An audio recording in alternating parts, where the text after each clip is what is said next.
उनसे बोला था। मैं तो बोल देता हूँ, मगर मैं बताऊँ मेरा उनसे मैसेज डाल सकता ना, यही करता हूँ। ये अपनी किस्मत है। बताओ, ये बताओ इनमें से दोनों सेंटेंस में से कौन सा सेंटेंस सही है?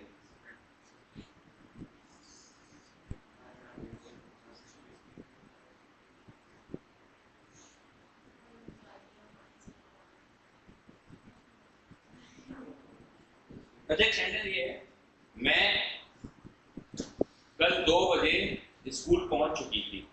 बताना सेंटेंस कैसे बना?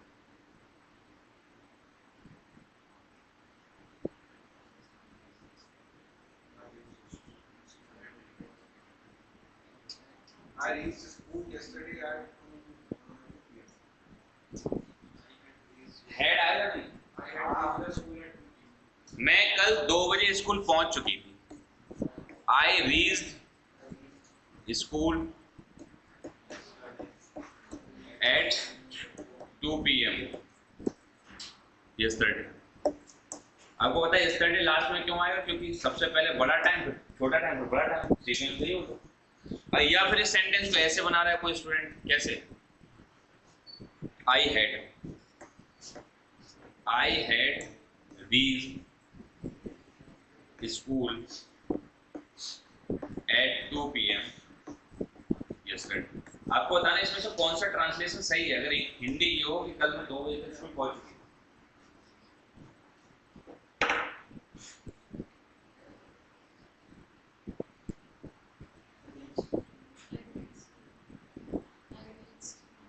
कल मैं 2 बजे स्कूल पहुंच चुकी थी। 2 बजे स्कूल पहुंच चुकी थी। हेड नहीं आया। Yesterday तो already बात हो गई, कल की। हाँ, उसमें already define हो चुका है कि कल की बात हो गई, अपना मेरे हिसाब से statement से vary कर सकते हैं, but इस statement के हिसाब अच्छा से। हेड कहाँ था ये तो बताओ। हेड प्लस B3 आता है पूरी इंग्लिश में? कहाँ? पास्ट का परफेक्ट। तो एक पास्ट का परफेक्ट है या नहीं?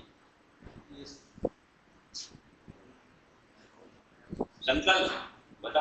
कल मैं 2 बजे स्कूल पहुंच चुका था, इसकी इंग्लिश में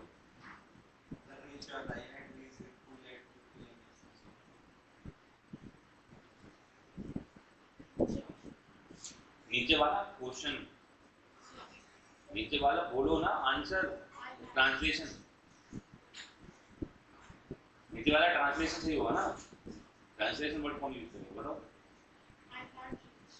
आई हैड रीच्ड। समझ? युवराज सोलंकी बोलता हूँ। हाँ Sir, I had reached the school yesterday. इनवाल I had reached school at 2 p.m. Head, head ना? Yes, sir. बहु मारी रजनीकांत।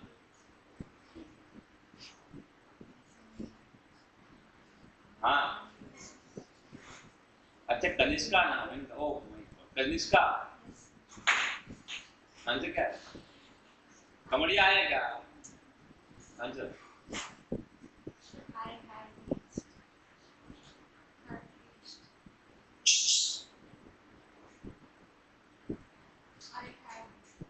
Head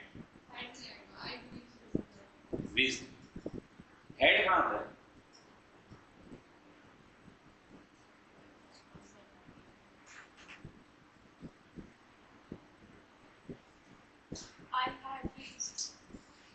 head reached.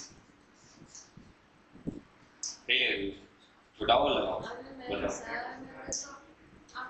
हाँ पता है, पता है। मैथ्यू कॉन्सेप्ट, जो सूट वो पॉलिश।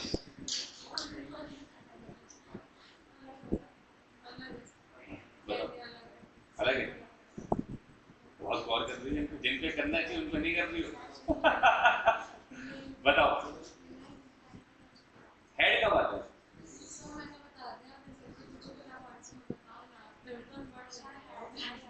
हेड, देखिए ध्यान से सुनिए। अगर आप YouTube पे जाएंगे, किताबों में पढ़ेंगे तो इसमें लिखा है पास्ट परफेक्ट की डेफिनेशन लिखी है, पास्ट परफेक्ट की रिकॉग्निशन। पास्ट परफेक्ट की रिकॉग्निशन होती है कि जिन सेंटेंसेस के लास्ट में हिंदी में चुका था, चुकी थी, चुके थे ऐसे वर्ड्स आते हैं, उन सेंटेंसेस को चुके थे, अगर ऐसे वर्ड्स आते हैं तो उन सेंटेंसेस को पास्ट परफेक्ट का सेंटेंस बोलते हैं। ये डेफिनेशन लिखी हुई है कई सारी किताबों में भी, यूट्यूब पे भी। फिर सेंटेंस उसमें लिखा होगा कि कल मैं मैच खेल चुका था, मैं मैच खेल चुका था, मैं मैच खेल चुका था। इसकी इंग्लिश क्या हो जाएगी?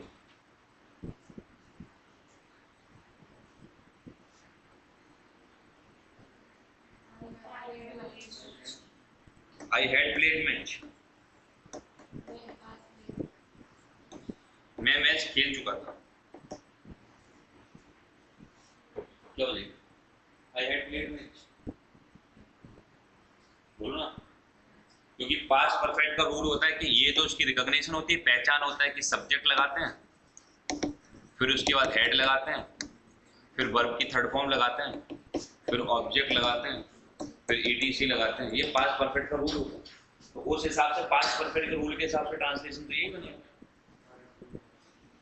बोलो, मैं मैच खेल चुका था, ये सही है?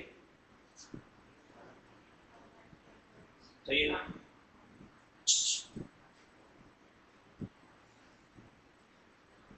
सही है, मैं मैच खेल चुका था। हाँ, तुमने तो पढ़ाई है, मुझे दिखा तो नहीं थी, यूट्यूब से पढ़ा, देखो यस, बच्चों को पढ़ाया, पढ़ के पढ़ा रही बात सुन। सही है, सही है, सोलंकी सही है, यस सर, नंबर सही है सर, सही है, ट्रांसलेशन यही होगा। अगर इस सेंटेंस को मैं ऐसे लिखूं, मैंने मैच खेला था, या मैंने मैच खेला, इसकी इंग्लिश बताऊं? I played match.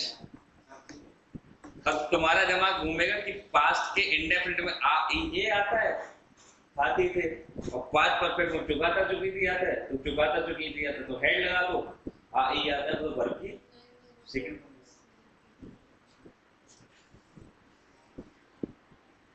ये इसकी ये इंग्लिश सही है ट्रांसलेशन,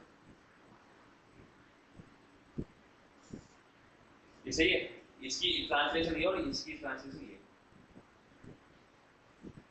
एक सेंटेंस और लिख दे रहा हूँ, कंपटीशन इसी का तो नाम है, डिस्कशन करने का, पढ़ने का नाम कंपटीशन थोड़ी है। मैंने मैच खेला था, इसकी इंग्लिश बताना है?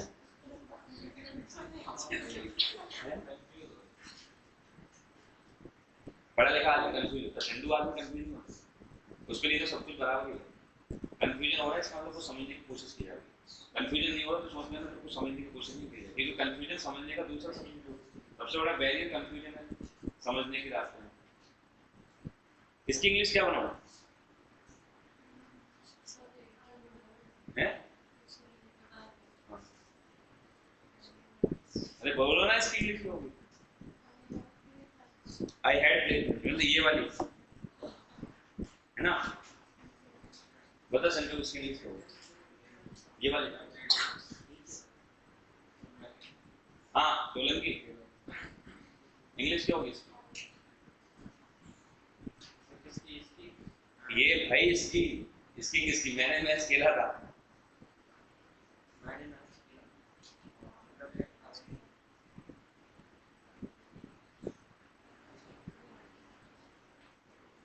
अच्छा एक बात बताओ, जब तुम टाइपिंग करते हो तो इंग्लिश लिखते हो, इंग्लिश में तो करते नहीं हो काम 100% श्योर। खाना खा लिया तो तुम लिखते हो KHANALI, खाना खा लिया स्वामी, ये ऐसे लिखते हो, हैव यू डन और नॉट, क्या लिखते हो? इंग्लिश या व्हाट्सएप लैंग्वेज लिखते हैं? कौन सा?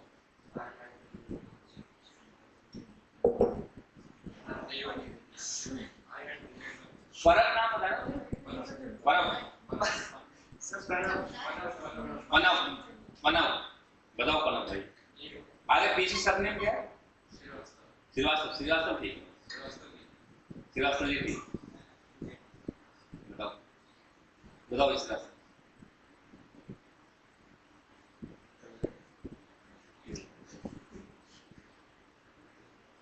हंसिका, इसकी ट्रांसलेशन क्या होगा? आई हैड प्लेड में। अरे दा तो छोड़ो यार। हाँ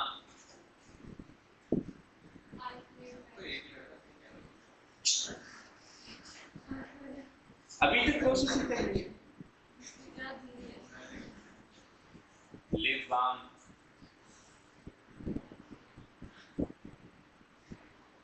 चिपकाओ आराम से।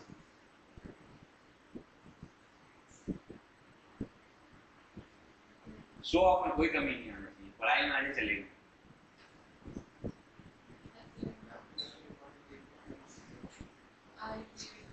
जिम में रखे लिप बाम, लगाओ चिपकाओ। हाँ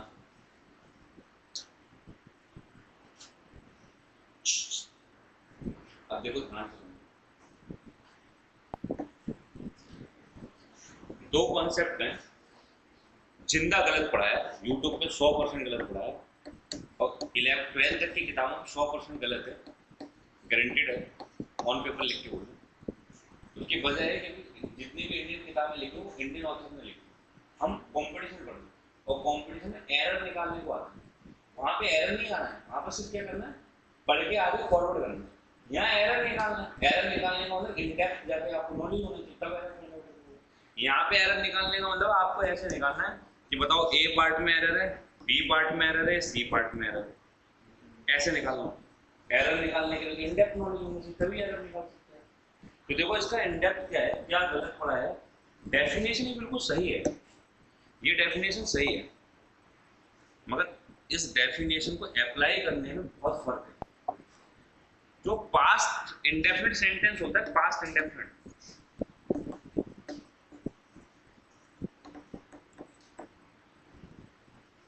और एक होता है पास्ट परफेक्ट।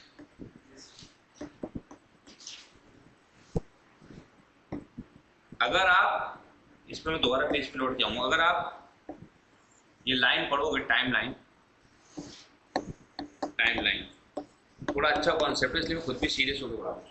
अगर आप टाइमलाइन पढ़ोगे तो आप देखोगे कि हमें ये बताया जाता है कि क्या, एक तो टाइम फ्यूचर होता है, और एक प्रेजेंट होता है, और एक टाइम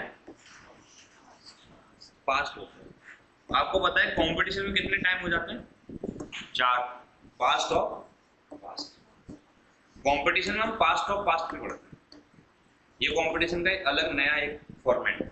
जबकि आप 11th-12th लेवल पे पढ़ेंगे, एकेडमिक लेवल पे, तो आपको बताया जाता है कि सिर्फ 3 टाइम होते हैं, प्रेजेंट टाइम, पास्ट टाइम और फ्यूचर टाइम, इसलिए 3 टेंस की होती है। मगर कंपटीशन लेवल पे हम पास्ट और पास्ट ही पढ़ते हैं। तो पास्ट और पास्ट में क्या फर्क है, ये समझते हैं। पास्ट और पास्ट में क्या फर्क है, इस बात को समझने के लिए आपको ऐसा समझना पड़ेगा। जैसे मैं कह रहा हूं, कल शाम को 5 बजे मैं अपनी बंदी से मिला था, उसके बाद हम लोग मॉल गए।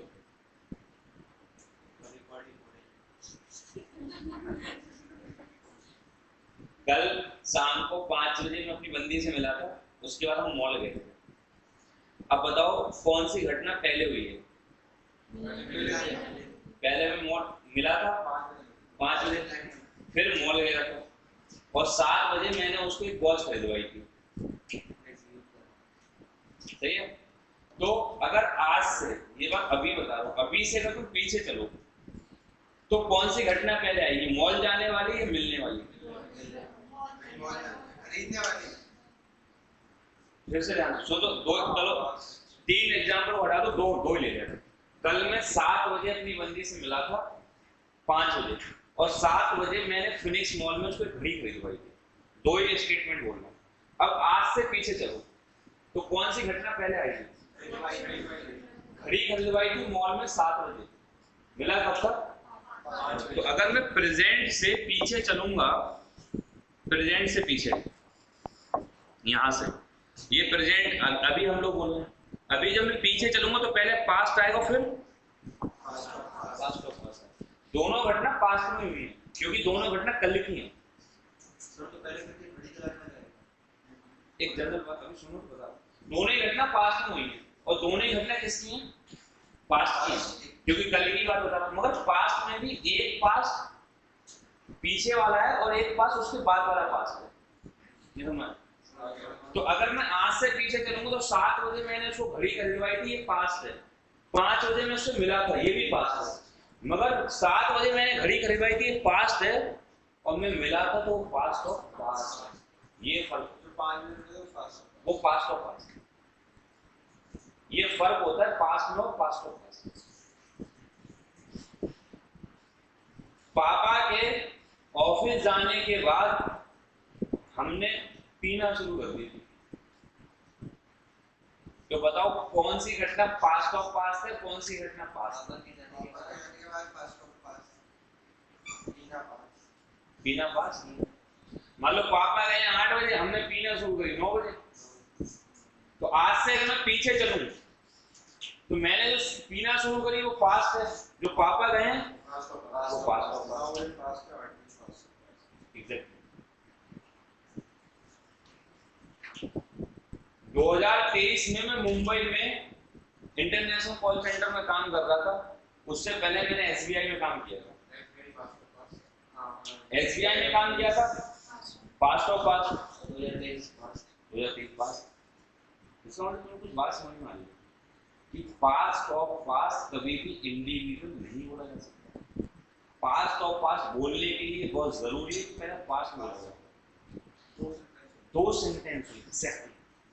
अगर मैं सिर्फ एक बात बोल रहा हूँ, कल मैं 10 बजे खाना खा चुका था, तो ये सिर्फ और सिर्फ क्या है? सिर्फ पास्ट है, पास्ट ऑफ पास्ट नहीं। मतलब हमें रिकॉग्निशन पे नहीं जाना है, सेंटेंस पे जाना है कि सेंटेंस एक है, सेंटेंस 2 है। यानी एक बात सुनना, इन सारे सेंटेंसेस की इंग्लिश सिर्फ यही है। इसका भी मीनिंग वही है जो मीनिंग इसका है, इसका भी मीनिंग वही है जो मीनिंग इसका है। क्यों? क्योंकि एक ही सेंटेंस लिखा है और वो एक सेंटेंस बाय डिफॉल्ट पास्ट का हो सकता है। पास्ट ऑफ पास्ट तो एक सेंटेंस में डिनोट ही नहीं हो सकता, क्योंकि पास्ट ऑफ पास्ट सेंटेंस लिखने के लिए 2 सेंटेंस ही। इसका मतलब मैं मैच खेल चुका था, इसका मतलब मैंने मैच खेलने का काम कर लिया था। मैंने मैच खेला, खेल लिया पास्ट में। मैंने मैच खेला था, खेल लिया पास्ट में। हर बार पास्ट आ रहा है, पास्ट ऑफ पास्ट कहीं आ ही नहीं रहा, और हेड पास्ट ऑफ पास्ट में आता है। मतलब इन तीनों सेंटेंस को हिंदी में तो अलग अलग तरीके से बोला जा सकता है, मगर एक्चुअल मीनिंग जो है वो एक ही है कि मैंने मैच कल खेला था या मैंने मैच खेल लिया था। मैच खेलने का काम मैंने पूरा कर लिया। तीनों का मतलब एक ही है, कोई फर्क नहीं है, बस बोलने का लहजा अलग अलग है।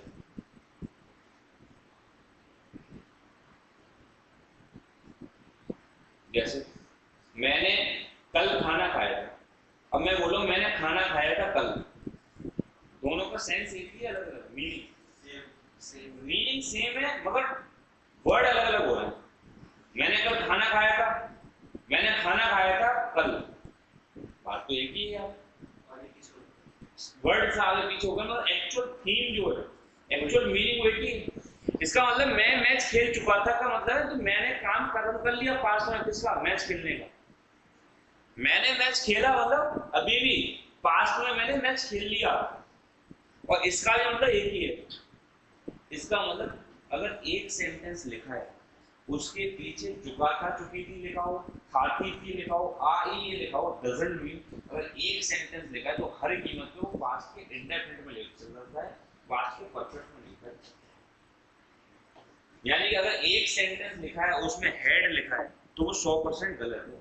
हेड कभी भी एक सेंटेंस में नहीं आता, क्योंकि head actually past of past को बताता है, और पास्ट ऑफ पास्ट को बताने के लिए ये बहुत जरूरी है कि पहले पास्ट बताया जाए। क्यों? क्योंकि अगर आप प्रेजेंट में खड़े रह करके अगर आप पास्ट ऑफ पास्ट बोल रहे हैं तो आप गलत बोल रहे हैं। पहले प्रेजेंट से पास्ट पे आओ, फिर पास्ट ऑफ पास्ट, क्योंकि स्पीकर तो हमेशा प्रेजेंट भी बोलेगा। मैं अभी प्रेजेंट में ये बोल रहा हूँ कल मैं मॉल गया था, तो सर ये पास्ट है, पास्ट ऑफ पास्ट नहीं है। कल मैं मॉल जा चुका था, गलत है, स्टेटमेंट गलत है, ये स्टेटमेंट गलत है। कल मैं मॉल जा चुका था, स्टेटमेंट ही गलत है। मॉल जा नहीं चुका था बल्कि मॉल गया था। सर आप बोले स्टेटमेंट कैसे गलत है? मैं आप दो सेंटेंस फिलो में बोलो, कल मैं मॉल गया था, और एक बोलो कल मैं मॉल जा चुका था।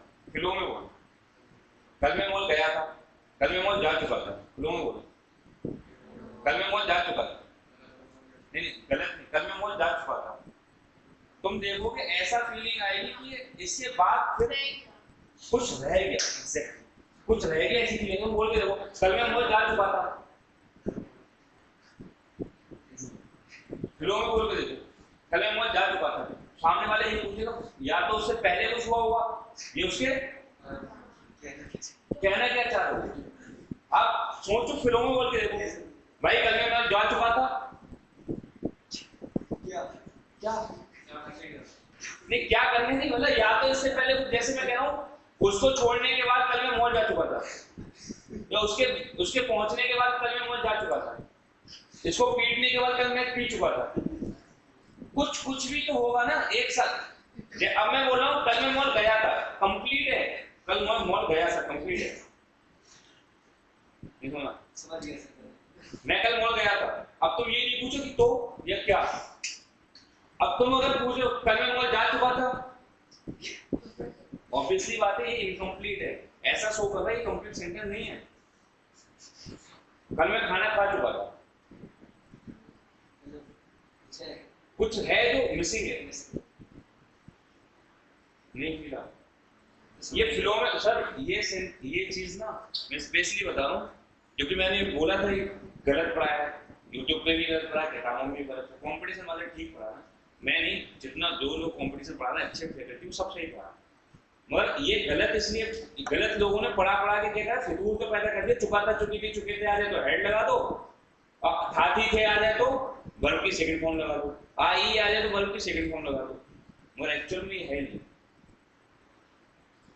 मैं कल उससे मिल चुका था,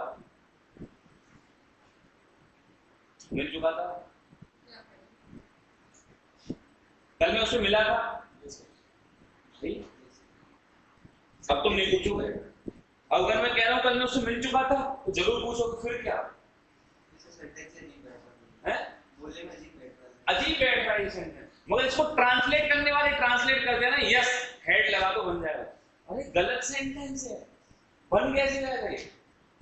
एक सेंटेंस अगर बोलना पड़े तो वो कभी भी पास्ट और पास्ट में बोला नहीं जा सकता, सिर्फ किसमें बोला जा सकता है, पास्ट में। अगर बोला नहीं जा सकता तो ट्रांसलेट नहीं हो सकता। कल मैं उससे मिला था या कल मैं उससे मिला, एक ही बात, अलग अलग। ये एक ही बात है। मैं इनसे कह रहा हूं कल मैं उससे मिला, इस बार पास्ट की बात है। कल मैं उससे मिला था, ये दोनों एक ही बात है। कल मैं उससे मिल चुका था, ये इनकम्प्लीट है।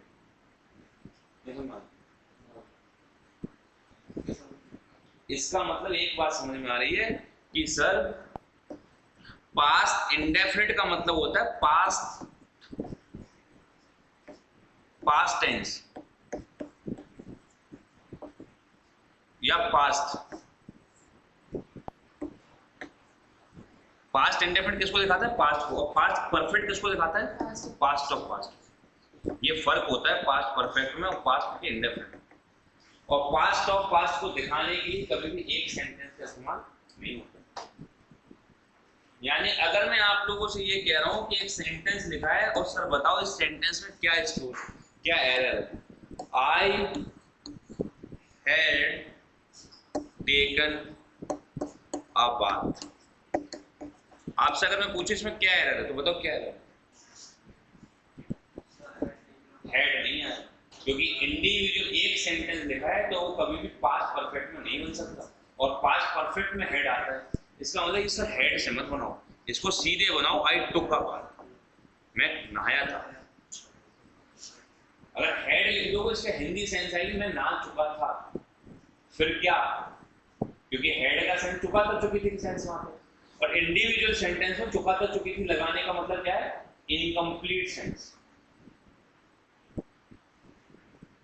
इसका मतलब कभी एक सेंटेंस लिखा है तो वो हेड से नहीं, अगर हेड से सेंटेंस को ट्रांसलेट करना है you will have to need at least 2 sentences. एक पास्ट सिंगल सेंटेंस में मतलब सिंगल सेंटेंस में कभी हेड नहीं आ सकता। अगर सिंगल सेंटेंस में हेड आ रहा है तो 100% गलत है। हेड आ सकता है 2 सेंटेंस लिखना होगा, एक पास्ट का तो फिर दूसरा पास्ट ऑफ। ये फर्क है दोनों सेंटेंस। पास्ट क्या होता है, पास्ट ऑफ पास्ट क्या होता है, समझ में? अब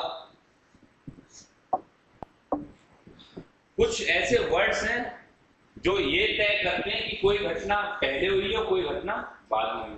तुमने बचपन में ऐसे सेंटेंसेस तो पढ़े ही होंगे कि डॉक्टर के आने से पहले मरीज मर चुका था। पढ़े पढ़े? अरे ऐसे क्या कभी बोलो ना, ग्रामर में थे, डीपीएस में पढ़ाए गए, डीपीएस को ना पढ़ाए गए, निधि पढ़ा है क्या? कौन सा वाला? क्या बोला?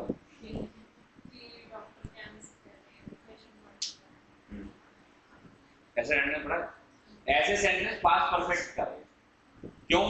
क्योंकि एक घटना पहले हुई है एक घटना बाद में। तो कोई एक सेंटेंस है, वो सेंटेंस अगर पास्ट परफेक्ट का है तो उसमें कुछ ऐसे वर्ड्स का इस्तेमाल किया जाएगा जो ये बता सके कि एक घटना पहले हुई है और एक घटना बाद में। ये वजह है कि पास्ट परफेक्ट का सेंटेंस में कंपाउंड सेंटेंसेस होता है। कंपाउंड सेंटेंस, पास्ट परफेक्ट का सेंटेंस जो होता है वो एक कंपाउंड सेंटेंस होता है, जो जिसमें क्या क्या इन्वॉल्व होता है? एक तो पास्ट इन्वॉल्व होता है plus past of past. Sir कुछ वर्ड्स हैं जो डिसाइड करते हैं, हेल्प करते हैं, तो उनमें से एक वर्ड है बिफोर, एक वर्ड है आफ्टर, एक वर्ड है व्हेन,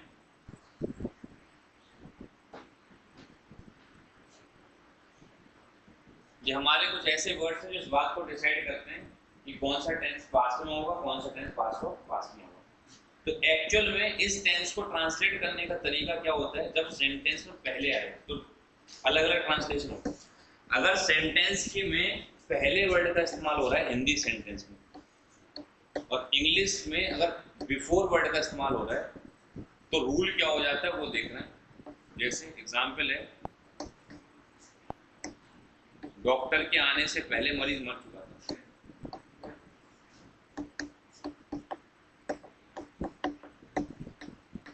मरीज मर चुका था।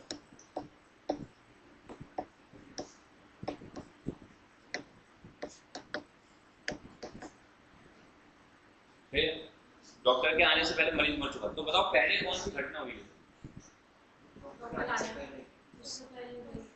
तो पहले मरीज मरा है पहले डॉक्टर आया?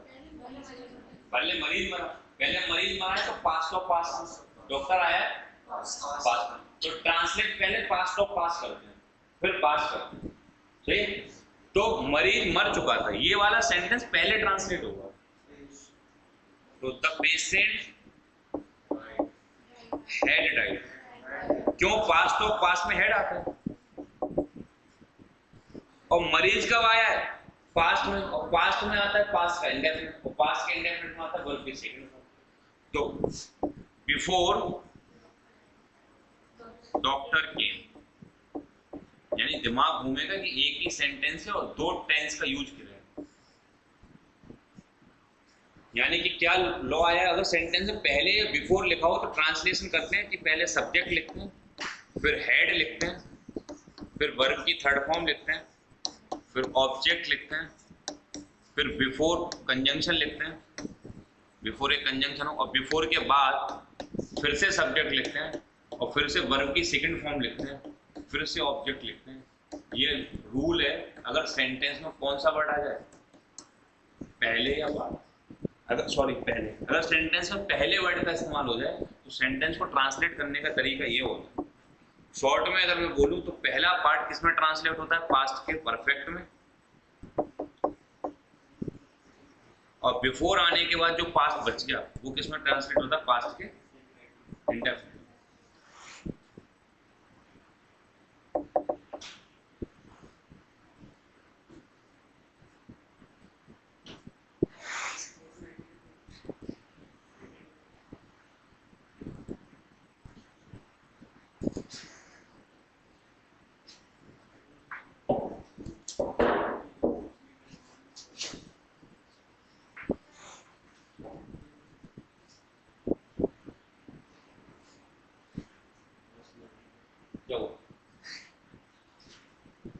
क्या हुआ बस तो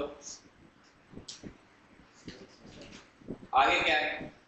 अब दूसरी चीज ये है कि सर अगर हम पहले वाले पार्ट को हम क्या कर रहे हैं, लास्ट वाले पार्ट को पहले ट्रांसलेट कर रहे हैं और पहले वाले पार्ट को लास्ट में ट्रांसलेट। ये लास्ट में लिखा है ना, इसको पहले ट्रांसलेट कर और ये पहले लिखा था इसको बाद में ट्रांसलेट कर। सर अगर हम सीधे सीधे ट्रांसलेट करते हैं तो सीधे सीधे भी कर सकते हो, तो आपको बिफोर से शुरुआत करना पड़ेगी। क्या? बिफोर डॉक्टर केम, फिर यहाँ पे क्या लगाना पड़ेगा? Comma. The patient had died.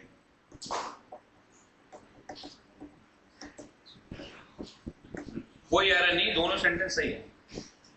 मगर जनरली हम क्या करते हैं, बिफोर से सेंटेंस की शुरुआत करते नहीं, हम ये कोशिश करते हैं कि कंजंक्शन मिड में आए तो ज्यादा बेटर। मगर ये दोनों सेंटेंस सही हैं, नो एरर अपनी अपनी जगह। आप चाहो जैसे दो सेंटेंस पार होंगे तो लास्ट वाले जो पास्ट में पास्ट है वो पहले ट्रांसलेट करते हैं, उसके बाद बिफोर लगा के दूसरा पार्ट। जो ये वाला पार्ट है पास्ट परफेक्ट में ट्रांसलेट होता है, ये वाला पास्ट पास्ट के इंडेफिनिट में ट्रांसलेट होता है। अगर आप चाहो कि मैं सर उल्टा ना करूं, सीधे सीधे ट्रांसलेट करूं जैसा सेंटेंस लिखा है, तो आप यहां से सेंटेंस की शुरुआत करोगे तो क्या होगा? तो ऐसे before doctor came the patient had died. Condition अभी भी यही है कि पेशेंट पहले मरा है तो वो पास्ट परफेक्ट में मरा, डॉक्टर बाद में आया तो पास्ट इंडेफिनिट में आया। ट्रांसलेशन अभी भी वही है, चाहे ऐसे लिखो चाहे वैसे। फर्क क्या करा है? यहाँ पे जैसा लिखा था वैसा ट्रांसलेशन करा है, यहाँ पे क्या करा है, थोड़ा सा मैनिपुलेट कर दिया है और कंजंक्शन को बीच में डाल दिया। मतलब नो एरर, कोई एरर नहीं। तो एक तरीका ऐसा है कि पहले जब सेंटेंस में पहले वर्ड का इस्तेमाल हो जाता है तो ये एटलीस्ट पता लग जाता है कि कौन सी घटना पहले हुई है। इसलिए हम पहले वर्ड पहले या बाद दो ऐसे वर्ड का इस्तेमाल करते हैं सेंटेंसेस में, ताकि ये पता लग सके कि क्रोनोलॉजी कौन सी है, सेंटेंस का सीक्वेंस कौन सा है, इवेंट्स का इंसिडेंट का सीक्वेंस कौन सा है, पहले कौन सी हुई है बाद में कौन सी हुई है। इस चीज को पहचानने के लिए पहले वर्ड का इस्तेमाल होता है इन सारे सेंटेंस। इसी को पहचानने के लिए दूसरा वर्ड कौन सा है?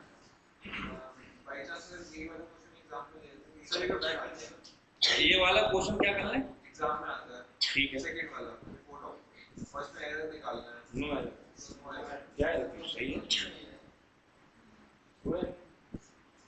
और अगर एक सेंटेंस लिखा है सर उसमें हेड लिखा है तो वो 100% गलत है। हेड एक सेंटेंस में नहीं आ सकता, क्योंकि हेड पास्ट और पास्ट को दिखाता है और पास्ट और पास्ट को दिखाने के लिए सबसे पहले पास्ट लिखो, तब पास्ट और पास्ट लिखते तो, अदरवाइज क्रोनोलॉजी गलत है। प्रेजेंट में खड़े होकर पहले पास्ट बोला जाता है। ये वजह है कि हेड कभी भी एक सेंटेंस में नहीं, जब भी हेड आएगा तो उसमें दो सेंटेंस, दोनों सही है। एक यानी पास्ट परफेक्ट को ट्रांसलेट करने के लिए ऐसा सेंटेंस हो सकता है कॉम्प्लेक्स, इंडिविजुअल सेंटेंस नहीं। अभी तक जितने हमने सेंटेंस पढ़े वो अपने आप में इंडिविजुअल थे, मगर ये दो सेंटेंस का कॉम्बिनेशन, यानी कि पास्ट परफेक्ट दो सेंटेंस का कॉम्बिनेशन होता है, इंडिविजुअल सेंटेंस नहीं। अब ऐसा ही एक वर्ड है कौन सा आफ्टर, जैसा बिफोर। इसी सेंटेंस को लिख रहा हूं, डॉक्टर के आने के बाद मरीज मर चुका था। डॉक्टर के आने के बाद मरीज मर चुका था।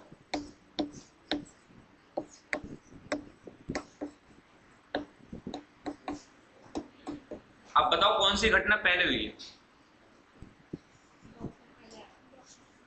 डॉक्टर पहले आया, मरीज बाद में मरा। हम लोग कोशिश करते हैं कि इसी चीज को पहले ट्रांसलेट करें, क्योंकि ताकि सीक्वेंस याद रहे और बीच में क्या आता है कंजंक्शन आ जाए, तो ये इसी टेंस को पहले ट्रांसलेट करें। मरीज मर चुका था, मगर मरीज कब मरा है? डॉक्टर के आने के बाद। तो ये पास्ट इंडेफिनिट है। मरीज मर चुका था डॉक्टर के आने के बाद, यानी डॉक्टर अगर 8 बजे आया तो मरीज कितने बजे मरा है? 9 बजे। तो पास्ट कौन सा है? Past indefinite. पास्ट इंडेफिनिट बोले तो पास्ट टेंस। पास्ट की घटना कौन सी है? डॉक्टर मर गया, सॉरी पेशेंट मर गया, पेशेंट मर गया, ये पास्ट की घटना है। डॉक्टर आया कब तक? Past of past. तो ये सेंटेंस पहले ट्रांसलेट होगा पास्ट के इंडेफिनिट में होगा, इंडेफिनिट। इससे पहले जो टेंस, इससे पहले ये वाला सेंटेंस ट्रांसलेट हो रहा था, यही वाला, मगर किसमें हो रहा है? पास्ट के परफेक्ट में हो रहा है, क्योंकि पहले बता रहा है कि ये घटना पहले हुई है, मगर बाद वाला वर्ड बता रहा है कि वो घटना बाद में हुई। तो ये वाला सेंटेंस ट्रांसलेट अभी भी यही वाला पार्ट कर रहे हैं, बाद वाला पार्ट पहले ट्रांसलेट कर रहे हैं, मगर कर किसमें है? पास्ट के इंडेफिनिट, ना कि पास्ट के परफेक्ट। तो क्या लिख रहे हैं? द पेशेंट डाइड, क्योंकि आपको पता है पास्ट के इंडेफिनिट में सेकंड फॉर्म लगाते हैं। The patient died after the doctor had come.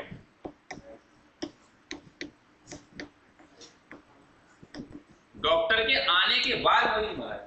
तो डॉक्टर अगर 8 बजे आ गया तो मरीज 9 बजे मरा। सर इसका जो डॉक्टर हाँ नहीं यार, मैं खुद डिस्कशन कर रहा हूँ, डिस्कशन का दूसरा कंपटीशन है। हेड बीइंग का बात है, हेड बीइंग तो पास्ट परफेक्ट कंटीन्यूअस है, कराया तो है। पास्ट परफेक्ट कंटीन्यूअस करा दिया ना, वो 2 घंटे से मैं खेल रहा था कि head being playing means for 2 hours. Past perfect continuous होता है। Concept clear? अब इसी को हम कैसे बना सकते हैं? आफ्टर से शुरुआत कर सकते हैं सेंटेंस। आफ्टर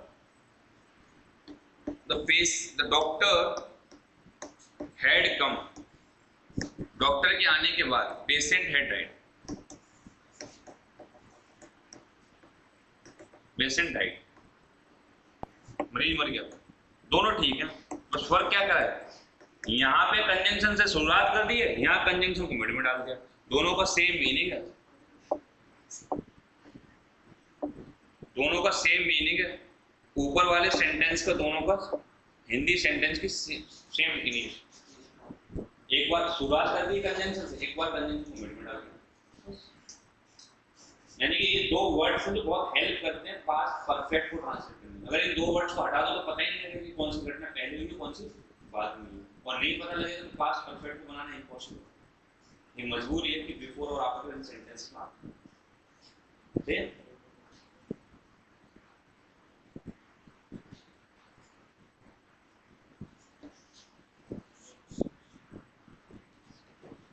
समझ आ रही है ना? पक्का ना? लॉ सही से लिखना, फिर इनको देख के जब कॉपी एक दिन ढूंढ के बता दियो कहाँ पे लिखा है पास पर। ये फियर है, फियर में ही आ रहा है।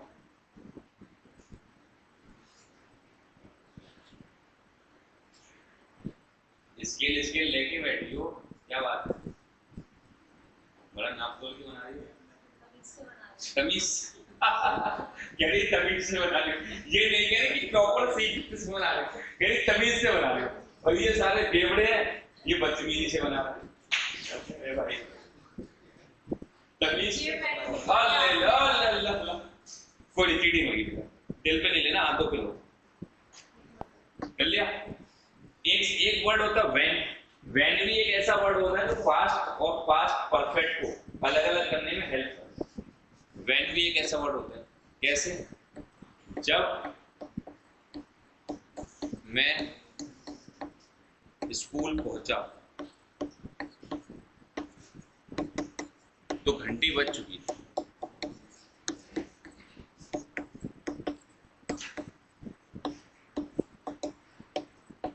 बोलो, जब मैं स्कूल पहुंचा तो घंटी बज चुकी थी। कौन सा काम पहले हुआ है? घंटी बज चुकी थी काम पहले हुआ, मैं पहुंचा बाद में, घंटी बज चुकी थी पहले। तो घंटी बज चुकी थी, ये पास्ट ऑफ पास्ट है, और past of past past perfect में बनता है, और पास्ट पास्ट के इंडेफिनिट में बनता है। ये घटना पास्ट है, और वो पास्ट ऑफ पास्ट को बनाने के लिए पास्ट परफेक्ट का इस्तेमाल करते हैं, और पास्ट को ट्रांसलेट करने के लिए पास्ट के इंडेफिनिट का ट्रांसलेट। तो इसको पहले बनाओ, घंटी बज चुकी थी। द बेल हैड रंग। रिंग रंग होता है। When I reached स्कूल, पहला तरीका। दूसरा तरीका क्या, व्हेन से शुरुआत करो। तो when I reached school, comma the well had run. दोनों सेंटेंस का सेम मीनिंग है, कोई फर्क नहीं है।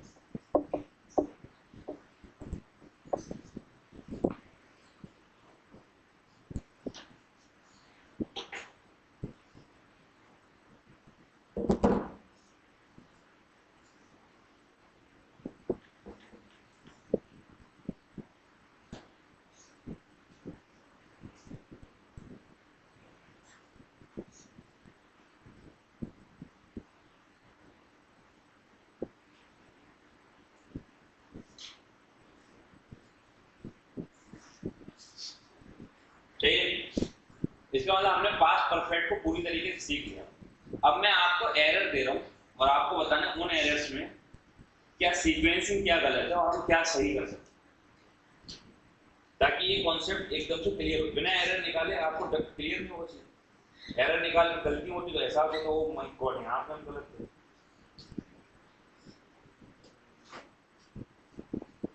अब रजनीकांत नहीं बनना है, एकदम से धुआंधार निकालेगा, सोचना है, समझना है। अरे रजनीकांत उस पर तुम्हारे हल ले।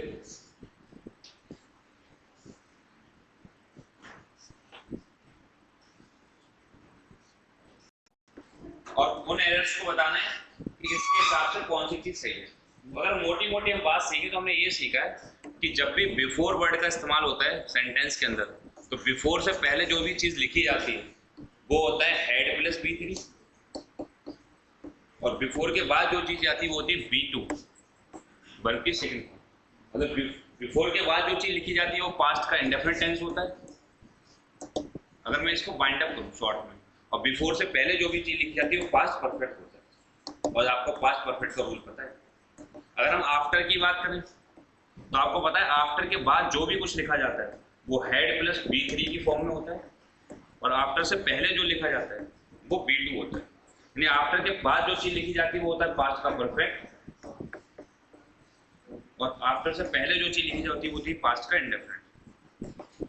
ये मतलब मोटी मोटी बात है जो आप अपने बॉक्स में देखिए, शॉर्ट है जो अभी तक पढ़ा है उसको बाइंड अप कर लिया हमने कि ये बेसिक कॉन्सेप्ट है। अब आपको बताना है कि एरर्स क्या है, कुछ सेंटेंसेस दे रहा हूँ ताकि ये कॉन्सेप्ट पूरी तरीके से आपका क्लियर हो।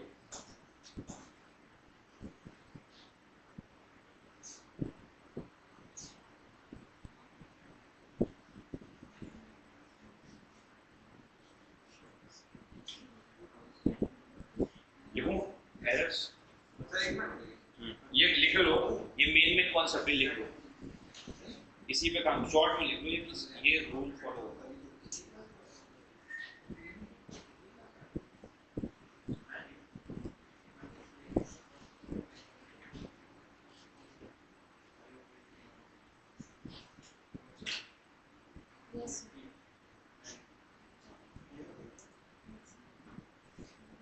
बड़ा खुश हो आजकल, क्या हो गया? कुछ हो तो नहीं गया? पक्का कुछ हो तो नहीं गया? डॉट डॉट पक्का कह रही है पहले होगा, क्या होगा? एरर खुल गया एयरपोर्ट से ये नहीं, आज नहीं खुला। अच्छा आज ऐसे मैंने डांटे थे इसलिए बताया नहीं, क्लास में नहीं जाते हैं।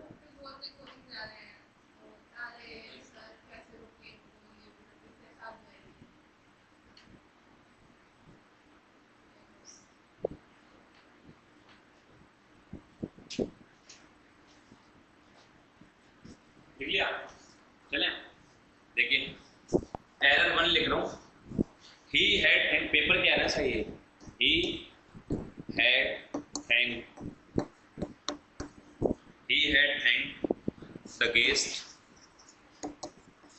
the guests do not hear before he received the trophy. Error 2 है,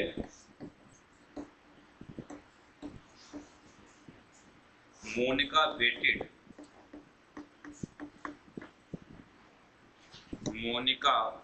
waited for her salary before the month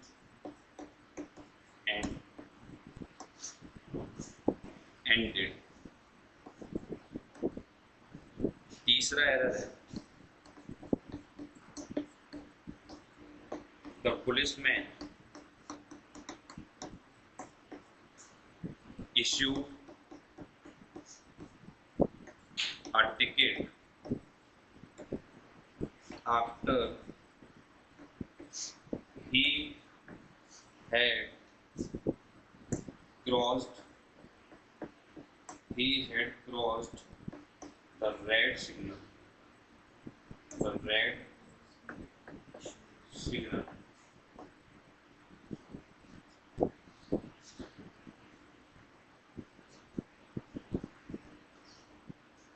एक दो और है, बाद में लिखूंगा, पहले आपको बताना पहले सेंटेंस में क्या है।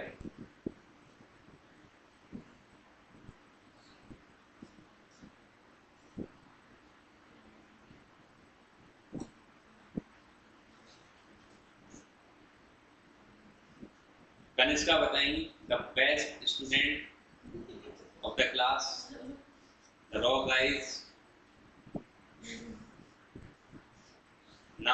Now I'm appreciating you, and I'll appreciate you till the end of the session। Digest नहीं हो रही है, वही डाइजेस्ट होता है, गाली गलौज कहती हमको शूट हो। Yes, give the big applause to Kanishka.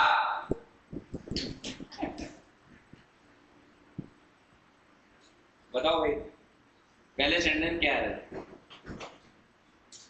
Concept पढ़ लिया है क्या? कॉन्सेप्ट सेंटेंस से मैच हो रहा है?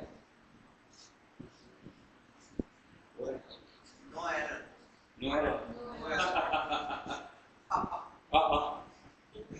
अजय तुम्हें लग रहा है मतलब लिखने वाला ढक्कन है, मतलब मैं ढक्कन इतना प्यारा एरर लिख के छोड़ दूंगा, कौन हो रहा है? कॉन्सेप्ट, इसकी एक्चुअल मीनिंग निकालो और देखो कॉन्सेप्ट से रिलेट करके। पास्ट ऑफ पास्ट क्या ठीक है अपनी जगह?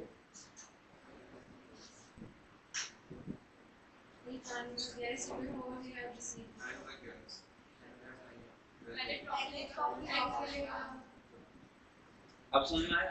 कभी ऐसा देखा ट्रॉफी लेने से पहले कोई धन्यवाद बोलता? मैंने ट्रॉफी रिसीव किया, अब मैं धन्यवाद बोलूं। अगर मैं किसी को चॉकलेट दूंगा तभी तो वो कहेगी थैंक यू, या चॉकलेट लेने से पहले थैंक यू। मेरी चॉकलेट लेने के बाद थैंक यू, चॉकलेट लेने से पहले थैंक यू, बड़ा कुछ सवाल। चॉकलेट लेने से अगर पहले थैंक यू बोलते तो चॉकलेट मिलेगी क्या? इसका मतलब क्या? Before he had received the trophy, he thanked the guest। तो इसमें क्या आएगा? He ट्रॉफी रिसीव करने से पहले, उसमें ट्रॉफी रिसीव करने के बाद उसने उनको धन्यवाद किया। अगर हम बिफोर को काटते, एक तो ये ऑप्शन है बिफोर को काटते, या फिर सीक्वेंस सेट करेंगे कि ट्रॉफी लेने से पहले। बिफोर की जगह आफ्टर भी कर सकते हैं ना, तो बिफोर की जगह आफ्टर करोगे तो क्या आएगा? एक तो यहाँ पे आफ्टर वर्ड का इस्तेमाल करो, आफ्टर के बाद हेड आता है तो यहाँ हेड आ जाएगा, और यहां से हेड हट जाएगा। ही थैंक द गेस्ट, उसने गेस्ट को धन्यवाद दिया after he received the trophy, trophy receive करने के बाद। अब समझ में आया कि कितना एरर आ सकता है?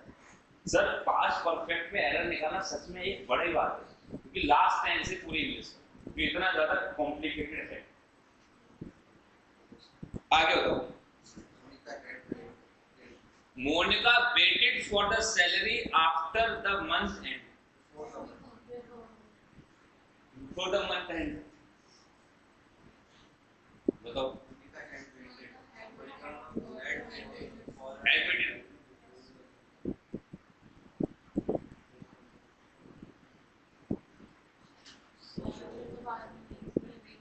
हैं?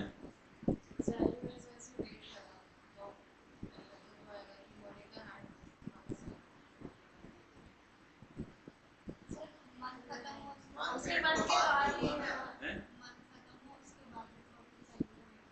कोई मंथ खत्म होने से पहले सैलरी का वेट करता है?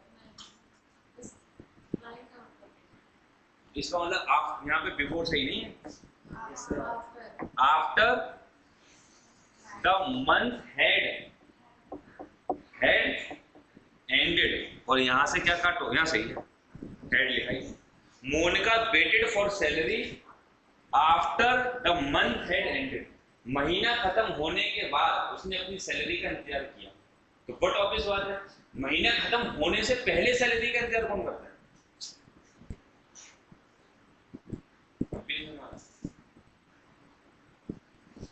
जो लिखा है उसमें एरर तो निकालना है, एरर ही निकालेगा। बोलो ना। और थोड़ी देर पहले हमने मोटा मोटा कॉन्सेप्ट क्या पढ़ा है, जिसको मैंने शॉर्ट में लिखाया था कि बिफोर के बाद आता है B2, बिफोर से पहले आता है हेड प्लस B3, आफ्टर के बाद आता है हेड प्लस B3, और आफ्टर से पहले आता है B2। ये उंगली पे याद रखना है, ये आपका की पॉइंट्स होगा। ये कैसे होता है इसके एनालिसिस हम आधे घंटे से पौने घंटे से करना है। तो ये हमारे की पॉइंट्स हो गए, जिसको हम फिंगर्स पे याद रखें कि आफ्टर के बाद हमेशा हेड प्लस B3, और आफ्टर से पहले B2, बिफोर के बाद B2, और बिफोर से पहले हेड प्लस B2। बस इतना याद रखें। आगे बताओ।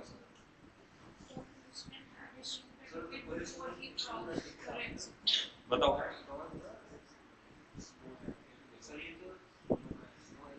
अब समझ में आया?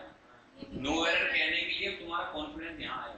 अब तुम्हें लग रहा ठीक है कि policeman issued the drug after ticket after he had cross the red. जैसे ही उसने क्रॉस करी रेड लाइन, उसके बाद उसने तुरंत क्या कर दिया? तो भाई बट ऑब्वियस बात है, चालान कोई तभी तो काटेगा जब एक्सेस हो जाएगा। तो यहाँ उसने रेड सिग्नल क्रॉस करा, उसके बाद उसने क्या कर दिया? चलो तो ये सही नो है। अब सुन आया है? क्या हुआ? देखो ना, गहराई बातों की एक एरर और लिख रहा हूं। बिफोर एरर जब भी आप लिखें ऐसे लिखते होगे ना, एरर बना एग्जाम्पल नहीं है, error. Before I saw him, he stopped his car.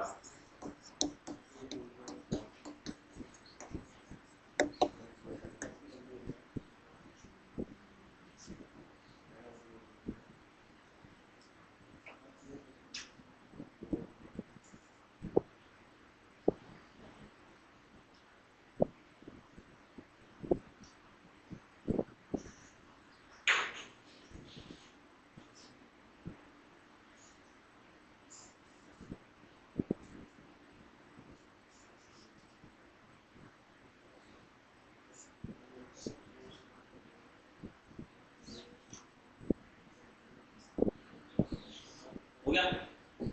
बताओ एरर क्या है?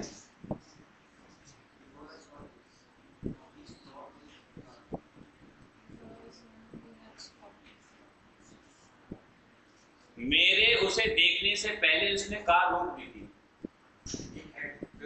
He had stopped the car. अभी देखा था बिफोर के बाद क्या आता है?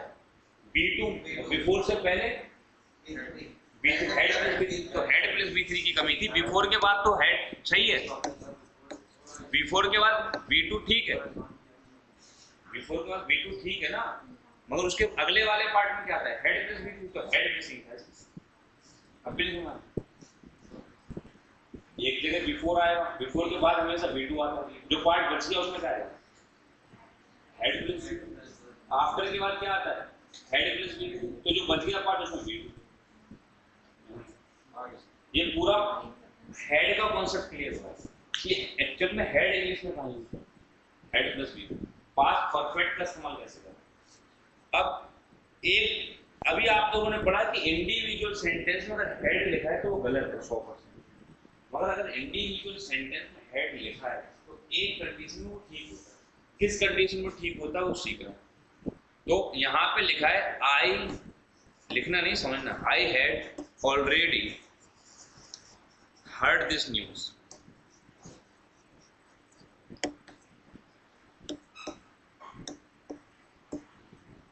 और I had heard this news.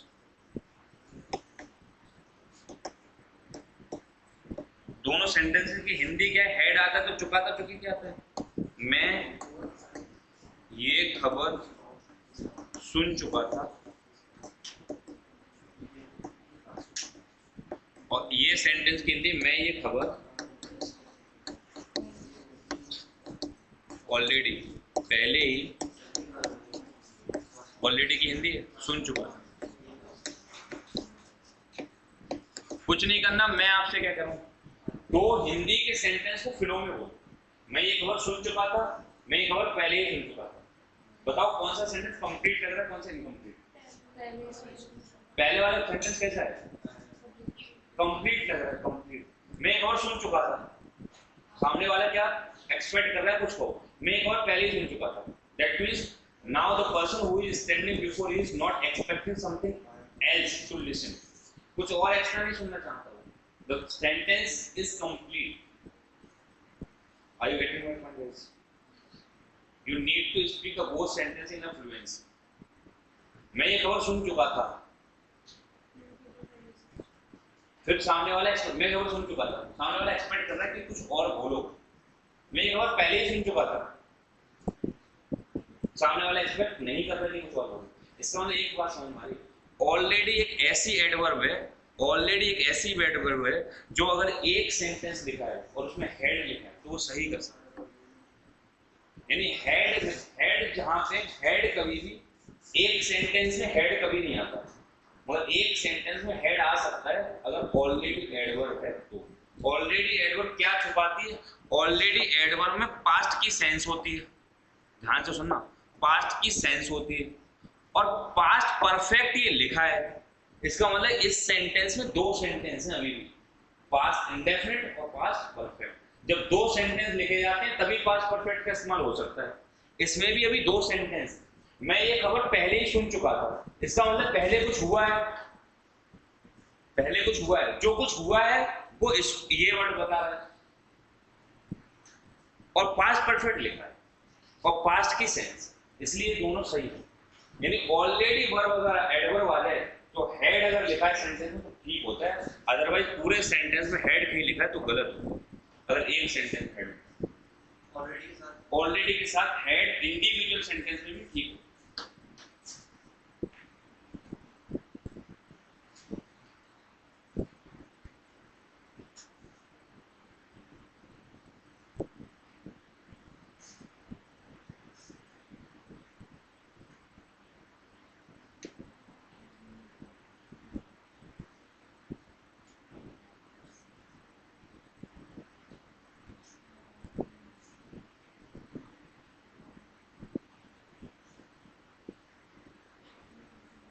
हो गया?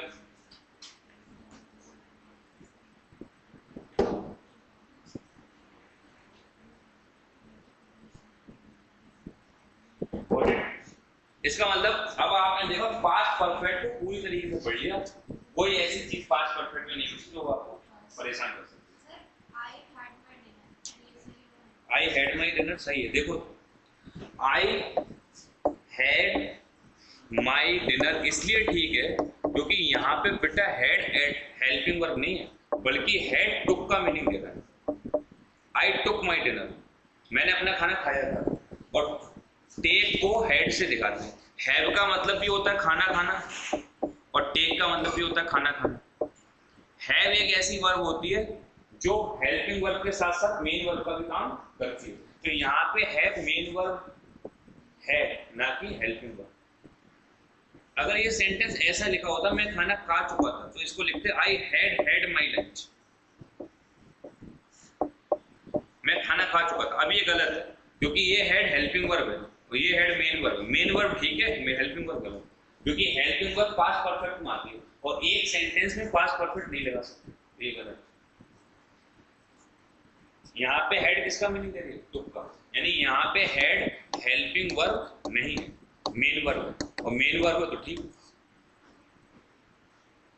ये सेंटेंस ठीक हो जाएगा अगर दो सेंटेंस लिख दो। कैसे? I had my lunch before father came. पापा के आने से पहले मैं लंच कर चुका था। सेंटेंस सही है। एक बार हेड किसको दिखा रहा है? Helping verb. एक बार हेड किसको दिखा रहा है? Main verb. इस हैव का मतलब है टेकन, मैं खाना खा चुका था, ये ईट है। हेड दो बार ठीक हो, बशर्ते उसके साथ कुछ और लिखना होगा। नो है, मगर एक ही सेंटेंस में हेड दो बार लिखा होगा। अगर हेड एक बार लिखा तो सही है, क्योंकि वो फिर सेकंड फॉर्म को लिखा। अच्छा डाउट हो ये क्वेश्चन मैं अक्सर तब पूछता हूँ जब हम लोग इंटरव्यू की तैयारी कराते हैं कि इसमें कोई एरर तो नहीं। बच्चों को लगता है 2 बार हेड आ गया, गलत हो गया। सही है, एक बार कुछ और बता रहा है, एक बार कुछ और बता रहा है। और डिटेल में बताऊँ, देखो हैव के जो है कितने यूज होते हैं टोटल हैव के कितने यूज होते हैं वो समझो। एक बार हैव का मतलब होता है हेल्पिंग वर्ब। एक बार हैव दिखाता है खाने का सेंस, जो ईट का मीनिंग होता है वही हैव का मीनिंग होता है। एक बार हैव दिखाता है पोजीशन को। एक बार हैव दिखाता है मजे लेना। एक बार हैव दिखाता है फॉर अ प्रेग्नेंट लेडी। कैसे? दोनों सबका एग्जाम्पल देखो। इसके बाद तुम्हें हैव में कभी डाउट नहीं। देखो समझ लो, हेल्पिंग वर्ब का मतलब होता है प्रेजेंट के परफेक्ट में आता है। ध्यान से सुनो। जैसे I have done my work, यहाँ पे जो हैव है वो हेल्पिंग वर्ब है। मेन वर्ब का मतलब होता है जैसे खाना नहाना धोना, जो मेन वर्ब है। यहाँ मेन वर्ब नहीं बल्कि हेल्पिंग वर्ब। ईट का मतलब है आई एम हैविंग माई लंच। तो यहाँ पे ये मेन वर्ब है। किसका सेंस दे रही है? ईटिंग का। जो सेंस ईटिंग का वही वर्ब हेल्प का होगा। जब मेन वर्ब होती है, हेल्पिंग वर्ब नहीं, जब मेन वर्ब होती है। पोजीशन का मतलब होता है आई हैव 2 कार्स, मेरे पास 2 कार्स। यहाँ कार पे मेरा अधिकार है, ये पोजीशन को दिखा है। पोजीशन बोले तो अधिकार। I am having fun, I am having fun, मैं मजे कर रहा हूँ। तो हैव फन के लिए भी आता है मजे करना, यानी यहाँ पे भी ये मेन वर्ब है। कौन सी वर्ब है? Main verb. एक प्रेग्नेंट लेडी ऐसे बोल सकती है I have a baby, I have a baby. I am having a baby, I have a baby. I have a baby का मतलब होता है मैं बच्चा ऑलरेडी हो गया। I am having a baby date में, मतलब प्रेग्नेंट लेडी ये बोल सकती है, ये वाले नहीं बोल सकती, ये गलत हो जाएगा। इसका मतलब है बच्चा है। माँ बनने के बाद after becoming a mother she can say I have a baby, but before giving the birth to her child she directly can say I am having a baby. Pregnant lady यहाँ पे यहाँ अलग ही मीनिंग दे रहा है। पूरी English में इस तरीके से, 1-2 जगह और भी होता है, वो तो मैं तुम्हें नहीं बता सकता।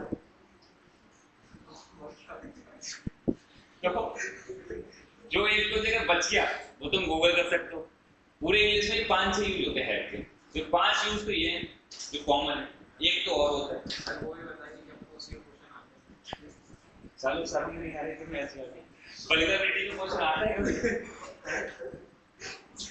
वैष्णवी जो एक इंग्लिश का यूज रहकर बताना चाहिए। हैव को और यूज होता है, पढ़ा है कभी? तो 1-2 जगह और बच गया। फिलहाल इंग्लिश में इतने यूज होते हैं। अब मुझे नहीं लगता तुम्हें कंफ्यूजन होगा कभी, जितने हो सकते हो। एक को यूज कहाँ पे चला जाएगा? थोड़ा सा वल्गैरिटी में चला जाता है। इतने ही होते। शर्म नहीं आ रही, सबका फोकस इसी में, तुम वही बताओ ना जो बच गया। जो बता दी वो डाइजेस्ट नहीं हो रहा, उसे मजा नहीं आ रहा। बता दूं, रिकॉर्डिंग बंद करना पड़ेगा। देखिए मैं बता रहा हूँ है कैसे? गूगल कर सकते हो, गूगल गूगल से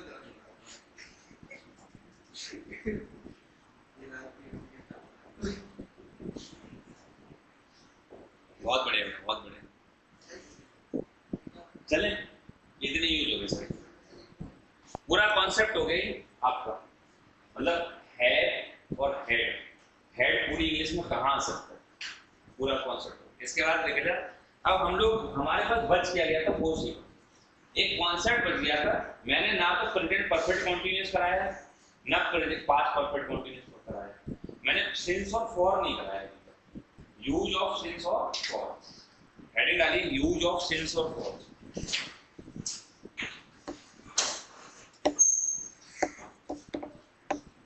सिंस और फॉर बच गया है? क्या निकाला, क्या बोला?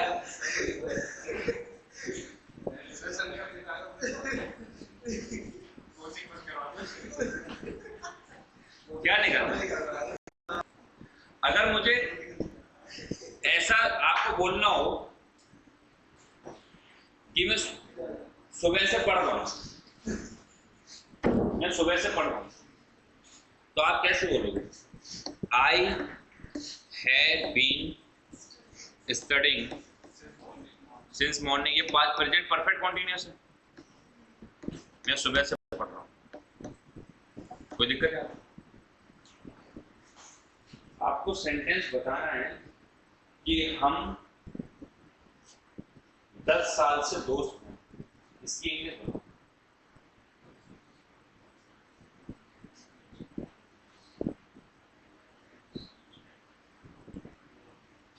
ये दूसरा है, मैं उसे 10 सालों से जानता हूं, इसकी इंग्लिश बताओ। ओ, मैं उसे 10 सालों से जानता हूं, इसकी इंग्लिश बताओ। I know him since 10 years ago. हाँ, मैं उसे 10 सालों से जानता हूं।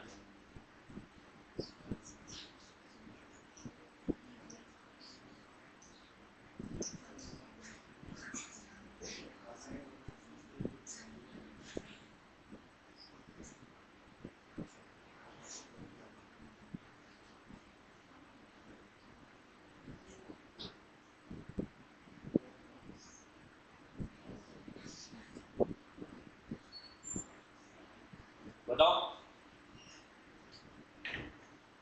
मैं उसे 2 महीने से जानती हूँ। अगर ये सेंटेंस बोलना पड़ जाए तो कैसे बोलोगे? यार बड़ा अजीब बात है, तुम लोग इधर कैटरिंग आकर के ऐसी ऐसी हरकतें हो, सब saint Maria, English medium saint Maria, ICSE board, the best school of the city, the best guys of the school of the Saint Maria. Yes, हम 10 साल से दोस्त हैं, या मैं उसको 10 साल से जानती हूँ। I have known her. We are friends for last 10 years. वाह, अजीब। हाँ, गूगल कर लो।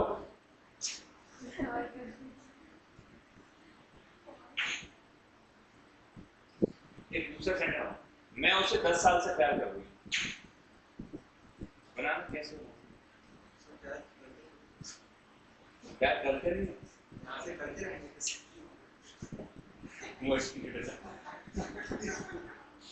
मैं उसे 10 साल से प्यार कर रही हूँ, इंग्लिश में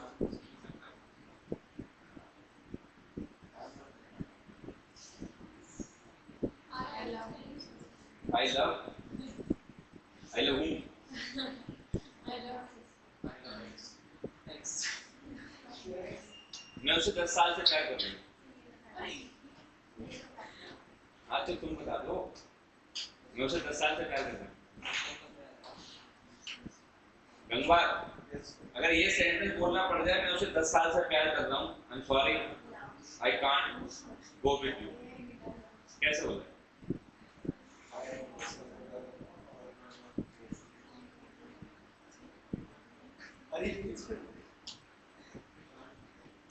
मैं उसे 10 साल से प्यार कर रहा हूँ। I have been in love with her since 10 years, since the last time. मैं सुबह से Since I was studying since. मैं सुबह से पढ़ रहा हूँ, Since. मैं सुबह से पढ़ रहा हूँ, इसकी इंग्लिश यही तो, I have been studying for, I have been Since morning. मैं सुबह से पढ़ रहा हूँ। अब मैं लिख रहा हूँ मैं सुबह से, मैं 10 सालों से उससे प्यार कर रहा हूँ, तो भाई कैसे बनाऊँ? So time period के हिसाब से. I have been loving her for 10 years, क्या ये सही है? Sir, इसमें duration of time और point of time की बात है.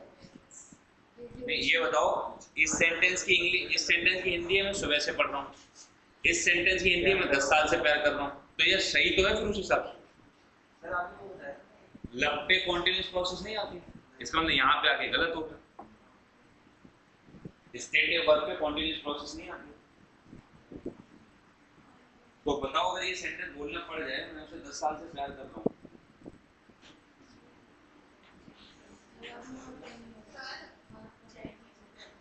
हाँ बोलो। उर्दू वाले में studying since morning, मैं तब से पढ़ रहा हूँ, since आएगा.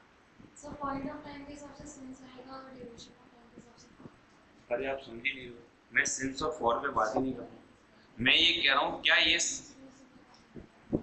सिंस मॉर्निंग, क्या ये सेंटेंस अगर मुझे बोलना पड़ जाए फॉर और सिंस पे नहीं जा रहा मैं, चलो यहाँ सिंस करते हो, तो यहाँ पे भी तो गलत हो गया। In love आएगा. इन लव,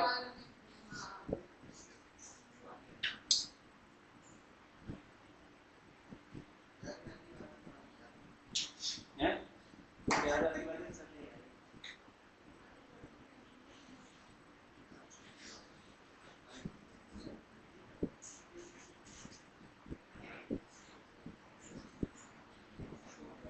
इसका मतलब एक बात समझ में आया कि अगर ऐसा सेंटेंस हमें बोलना पड़ जाए जिसमें स्टेटिव वर्ब आ रही है और स्टेटिव वर्ब पे कॉन्टिन्यूअस प्रोसेस नहीं आती, तो फिर इसको बोलने का तरीका क्या है? हमने सीखा है कि प्रेजेंट परफेक्ट कॉन्टिन्यूअस और पास्ट परफेक्ट कॉन्टिन्यूअस दो टेंस ऐसे होते हैं जिसमें टाइम आता है और टाइम कहीं आता नहीं है। बचपन में तो हमने यही सीखा कि प्रेजेंट परफेक्ट कॉन्टिन्यूअस और पास्ट परफेक्ट कॉन्टिन्यूअस में टाइम आता है, बाकी टाइम कहीं आता नहीं। मगर अब सिंस और फॉर का हम एडवांस यूज सीख रहे हैं तो उसमें एक खास चीज सीख रहे हैं कि प्रेजेंट परफेक्ट में भी टाइम आता है,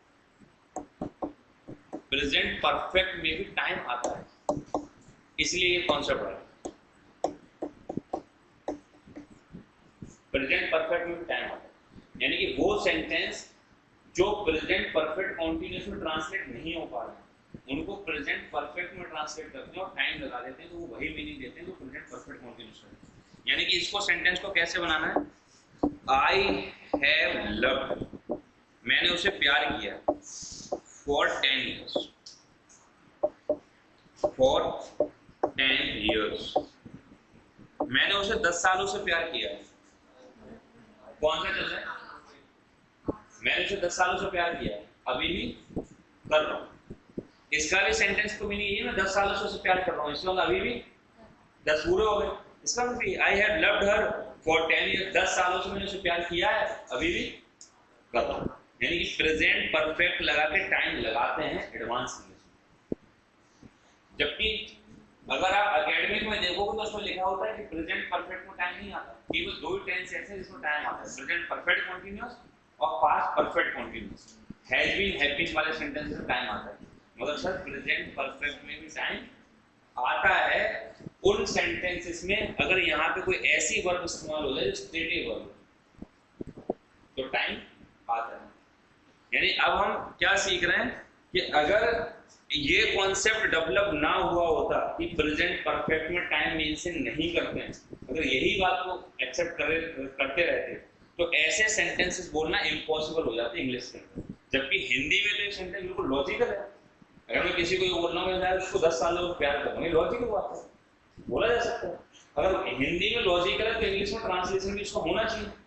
तो इन्होंने एक नया कॉन्सेप्ट डेवलप करा है यहाँ पे कि प्रेजेंट परफेक्ट में टाइम यूज हो सकता है उन स्टेटिव वर्ब्स के साथ जिन स्टेटिव वर्ब्स में आईएनजी क्लॉसेस या कॉन्टिन्यूअस क्लॉसेस गलत है।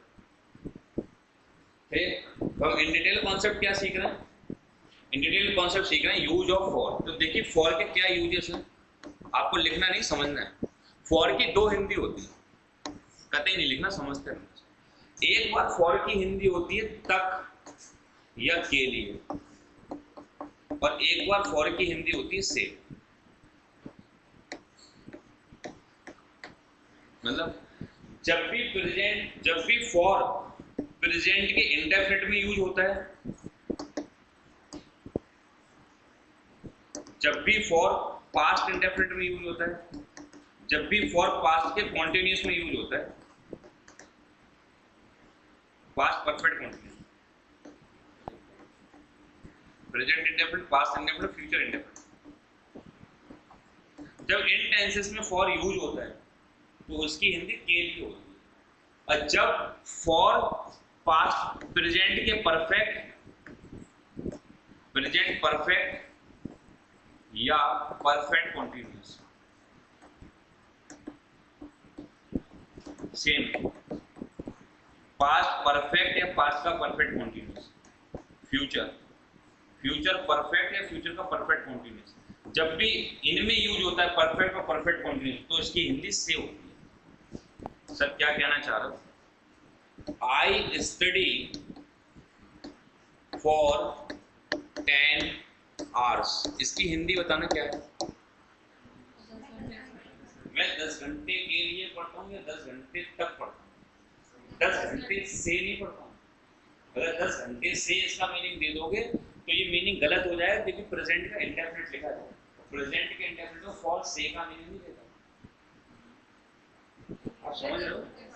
मैं 10 घंटे पढ़ता हूँ भाई। प्रेजेंट वर्ब की फर्स्ट फॉर्म क्या बताती है? प्रेजेंट के इंडेफिनिट। फॉर नहीं, वर्ब की फर्स्ट फॉर्म इंडेफिनिट बताती है प्रेजेंट का।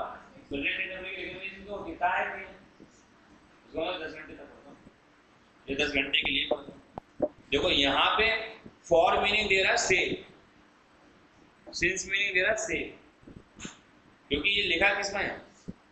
प्रेजेंट परफेक्ट कॉन्टिन्यूअस में। ये किसमें लिखा है? प्रेजेंट में परफेक्ट। जब प्रेजेंट परफेक्ट और प्रेजेंट परफेक्ट कॉन्टिन्यूअस में फॉर का इस्तेमाल किया जाता है तो उसका हिंदी मीनिंग से होता है। और इसके अलावा हिंदी मीनिंग उसका क्या होता है?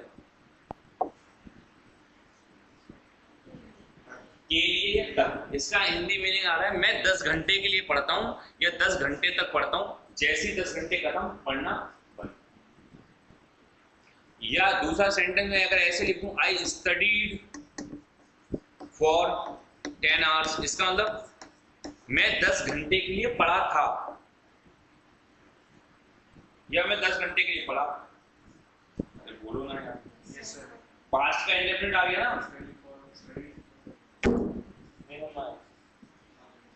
अगर पास्ट का इंडेफिनिट आ गया तो 10 घंटे के लिए पढ़ा था, उसके बाद पढ़ना बंद कर दिया। अगर मैं इसको ऐसे लिखूं आई स्टडी फॉर 10 आवर्स, इसका मतलब क्या है? मैं 10 घंटे के लिए पढ़ूंगा। 10 घंटे जैसे पूरे हो जाएंगे पढ़ना बंद कर।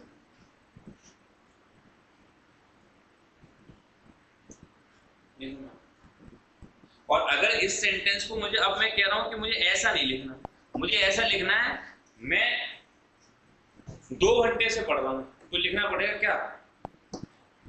आई have been studying for 10 hours. मैं 10 घंटे से पढ़ रहा हूं। आपने देखा कि यहां पे फॉर का मीनिंग क्या रहा है? और यहाँ पे पीछे फॉर का मीनिंग क्या रहा है? के लिए। हर जगह के लिए मीनिंग आ रहा है। सर फॉर का मीनिंग, फॉर के हाथ में ना, टेंस के हाथ में कौन सा टेंस इस्तेमाल हो रहा है? फ्यूचर का इंडेफिनिट इस्तेमाल हो रहा है, पास्ट का इंडेफिनिट इस्तेमाल हो रहा है, प्रेजेंट का इंडेफिनिट इस्तेमाल हो रहा है, तब इसकी हिंदी के लिए आ गई। जैसे हमने टेंस बदला, प्रेजेंट परफेक्ट कॉन्टिन्यूअस टेंस है, उस केस में इसकी हिंदी है। अब यहाँ पे ऐसा सेंटेंस लिख नहीं सकते कि मैं उसे 10 सालों से प्यार कर रहा हूं। I have been loving her for 10 years। मैं उसे 10 सालों से प्यार कर रहा हूँ, ये सेंटेंस लिखना इसलिए कर रहा था क्योंकि लब पे आईएनजी प्रोसेस नहीं आती कॉन्टिन्यू, तो उस केस में हमें प्रेजेंट के परफेक्ट में लिखना पड़ेगा sentence, I have loved her for 10 years। मैंने उसे 10 सालों से प्यार किया, ये सेंटेंस सही है। इसका मतलब जब भी फॉर प्रेजेंट के परफेक्ट में आएगा तो भी मीनिंग से होगा, प्रेजेंट परफेक्ट कॉन्टिन्यूअस में आएगा तो भी मीनिंग से होगा, मगर इसके अलावा अगर फॉर कहीं और आता है तो मीनिंग के लिए।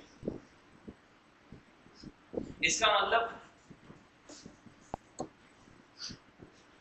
मैं इस कंपनी में 10 सालों से काम कर रहा हूं, कैसे बनाऊंगा? I have been working in this company for 10 years। मैं इस कंपनी में 10 सालों से काम कर रहा हूँ, सही है? मैं इस कंपनी में 10 सालों से काम कर रहा हूँ। इसी सेंटेंस को मुझे प्रेजेंट के परफेक्ट में लिखना है। ये प्रेजेंट परफेक्ट कॉन्टिन्यूअस लिखा है, इसी सेंटेंस को प्रेजेंट के परफेक्ट में लिखूं तो कैसे लिखूंगा? आई हैव वर्कड, बिल्कुल सही। I have worked in this company for 10 years। और ये दोनों सेंटेंस का मीनिंग सेम है, यानी कि अगर सेंटेंस के अंदर कोई एक्शन वर्ब इस्तेमाल हो रही है तो उसको प्रेजेंट परफेक्ट कॉन्टिन्यूअस में बना सकते हैं और प्रेजेंट परफेक्ट में भी बना सकते हैं। मगर अगर सेंटेंस के अंदर कोई ऐसी वर्ब इस्तेमाल हो रही है जो स्टेटिव वर्ब है तो प्रेजेंट का परफेक्ट कॉन्टिन्यूअस गलत होता है, केवल प्रेजेंट का परफेक्ट ही होता है। यानी कि वही I have loved her for 10 years। और इसको ऐसे लिखना है, I have been loving her for 10 years। इसका मतलब ये वाला सेंटेंस गलत है, ये सही है, क्योंकि यहाँ पे वर्ब कौन सी यूज होगी? Stative verb. यानी अगर स्टेटिव वर्ब सेंटेंस में आ जाती है तो केवल उसका प्रेजेंट का परफेक्ट वर्जन ठीक होता है, मगर अगर वर्ब एक्शन वर्ब हो तो दोनों ठीक है। तो सब फर्क क्या है? यहाँ पे प्रेजेंट परफेक्ट कॉन्टिन्यूअस लिखा है, यहाँ पे प्रेजेंट का परफेक्ट लिखा है, कॉन्टिन्यूअस की सेंस है। यहाँ पे क्या कॉन्टिन्यूअस की सेंस है, कॉन्टिन्यूअस की सेंस है, सेंस है। सर आपको कैसे पता कॉन्टिन्यूअस की सेंस? सेंटेंस बोल के देखो, सेंटेंस बोलो, आई हैव लव्ड, मैंने प्यार किया है उसे 10 सालों से, मैंने उसे 10 सालों से प्यार किया है, इसका मतलब अभी भी कर रहा हूं। अगर मैंने ये बोला होता मैंने 10 साल तक प्यार किया था तो I loved her for 10 years। मैं उसे 10 साल के लिए प्यार करता हूं, मतलब 10 साल बाद क्या हो जाए? कॉन्टेक्ट सीन्स हो, तो I love for 10 years, I love her for 10 years। मैं कह रहा हूं मैंने अभी भी कर रहा हूं, तो यही तरीका है। 10 साल पूरे हो गए, 11वां कंटिन्यू, और यहाँ पे भी कंटिन्यू। यानी कि एक सेंटेंस को दो तरीके से बनाया जा सकता है। जब सेंटेंस को प्रेजेंट के परफेक्ट कॉन्टिन्यूअस में बनाते हैं तो फोकस एक्शन पे होता है, इस सेंटेंस में यहाँ पे फोकस है। और जब उसी सेंटेंस को प्रेजेंट के परफेक्ट में बनाते हैं तो फोकस टाइम पे होता है, यहाँ फोकस टाइम पर, ये फर्क होता है। फोकस बदलते हैं, मीनिंग नहीं बदलते। मीनिंग सेम है, इन दोनों सेंटेंस का same meaning, same meaning. Meaning पे कोई फर्क नहीं पड़ेगा, फर्क किस पे पड़ेगा? फोकस पे। यानी इस सेंटेंस को बोलते टाइम पे मेरी टोन क्या होगी? मैंने इस कंपनी में काम किया है, मैं यहाँ काम कर रहा हूँ 10 सालों से, इसको ऐसे बोलूंगा, काम पे फोकस करूंगा, मैं यहाँ काम कर रहा हूँ 10 सालों से। इसको पे बोलूंगा मैंने 10 सालों से काम करा यहाँ, पहले 10 साल बोलूंगा। ये फर्क है, बाकी सेम है, कोई फर्क नहीं। सही? ये आपका क्या होगा? पूरा फॉर का कॉन्सेप्ट होगा। अब कॉन्सेप्ट समझना सिंस का।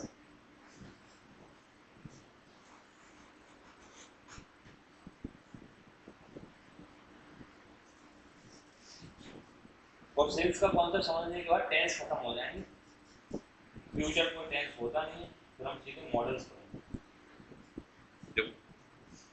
सिंस का कॉन्सेप्ट क्या है? सिंस की हिंदी सिर्फ एक ही होती है, से, पहली बात, इसकी हिंदी दूसरी नहीं होती। दूसरी बात है, सिंस कभी भी सिर्फ और सिर्फ दो ही जगह आता है, या तो परफेक्ट में आता है या परफेक्ट कॉन्टिन्यूस, दूसरी जगह कहीं आता ही नहीं। अब ये परफेक्ट कॉन्टिन्यूस किसका हो सकता है? प्रेजेंट का भी हो सकता है, पास्ट का भी हो सकता है, फ्यूचर का भी हो सकता है। हिंदी इसकी एक ही रहती है, से, दूसरी कोई हिंदी नहीं। तो फर्क क्या है? जैसे मैं कह रहा हूं, मैं सुबह से पढ़ रहा हूं, I have been studying since morning. मगर हमें एक चीज ये सीखना है, अगर मैं ऐसे सेंटेंस बोलूं कि जब से मैं मुंबई से आया हूं तब से लेके अब तक मैंने 4 किताबें लिख दी, अब सेंटेंस कैसे बोले? जब से मैं मुंबई से आया हूं तब से लेके अब तक मैंने 4 किताबें लिख दी, तो ना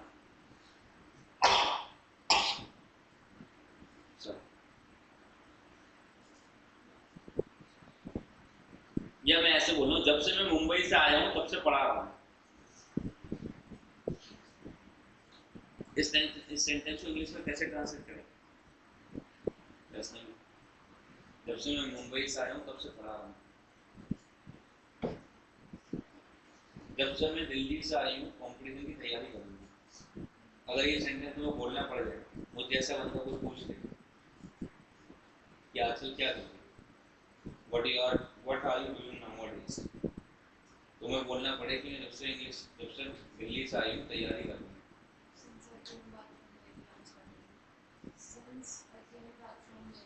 Since I came from I am studying. I am studying.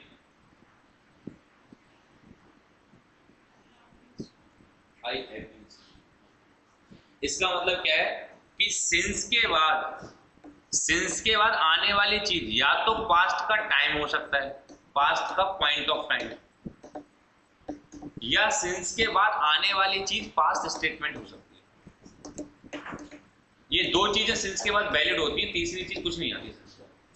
तो अगर मुझे ये पढ़ना पड़ जाए कि जब से मैं मुंबई से आया था तब से लेके अब तक पढ़ा रहा हूं, जब से मैं मुंबई से आया हूं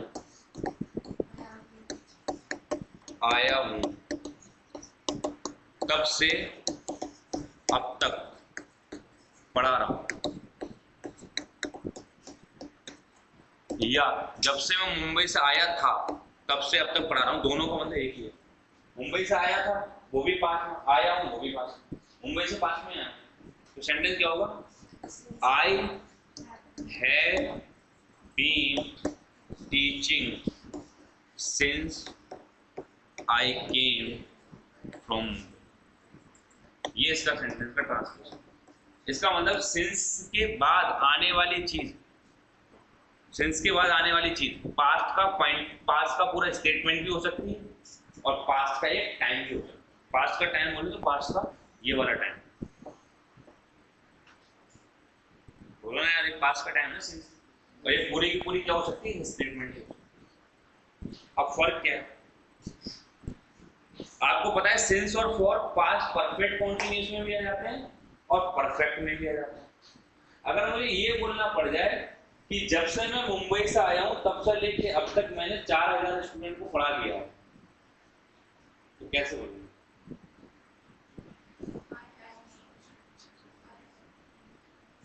Since I came from Mumbai, I have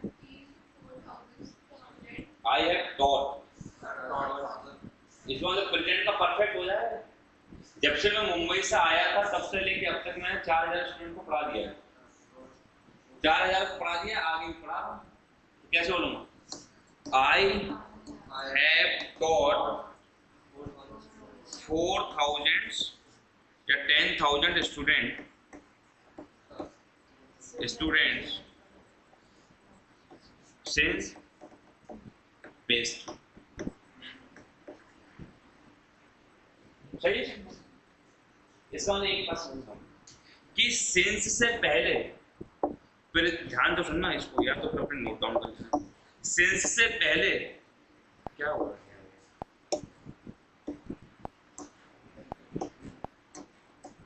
since से पहले पास्ट परफेक्ट ठीक होता है अगर एक परफेक्ट रिजल्ट लिखा है तो।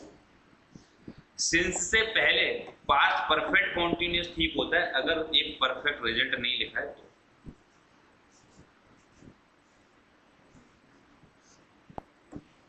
सेंटेंस I have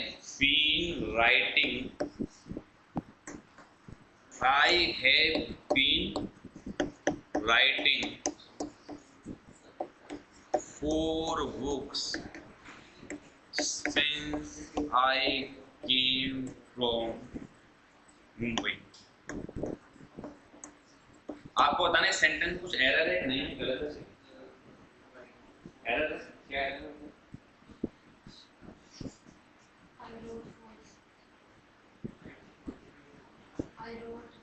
क्या एरर है? एरर क्या है? एरर क्या है? क्या सही करो? अभी पीछे कॉन्सेप्ट है। ये क्या है? ये क्या है? कंप्लीट रिजल्ट है। मैं 4 किताबें लिख रहा हूं जब से मैं मुंबई से आया हूं, 4 किताबें लिख चुका हूं। तो जब परफेक्ट रिजल्ट आता है तो यहाँ पे कॉन्टिन्यूस गलत होता है, परफेक्ट ठीक होता है। आई हैव रिटन, मैं लिख चुका हूं 4 किताबें जब से मुंबई से आया था तब से लिख चुका।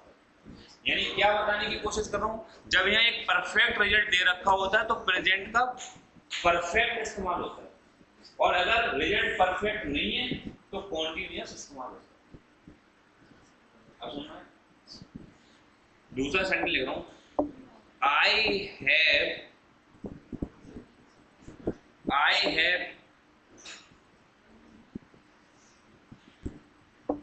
taught since I came from Mumbai। बताना एरर क्या है? I have been teaching। अगर यहाँ मैं प्रेजेंट का परफेक्ट लिख रहा हूं तो प्रेजेंट का परफेक्ट सिंस से पहले तब आता है जब परफेक्ट रिजल्ट हो। मैंने पढ़ाया है क्या? परफेक्ट रिजल्ट नहीं, इसमें मतलब पढ़ा रहा हूं। बोलो ना, जैसे मैं मुंबई से आया हूं तब से लेकर पढ़ा रहा हूं तो क्या लिखना चाहिए? ये काट के have been teaching. I have been teaching since I came from, मैं जब से मुंबई से आया हूं पढ़ा रहा हूं। अगर मैं लिखूं पढ़ा लिया है तो क्या पढ़ा लिया है? 2000 स्टूडेंट को पढ़ा लिया है, 4 चैप्टर पढ़ा लिए हैं, 500 किताबें पढ़ा ली हैं, कुछ रिजल्ट ही नहीं। ये होता है सिंस का कॉन्सेप्ट।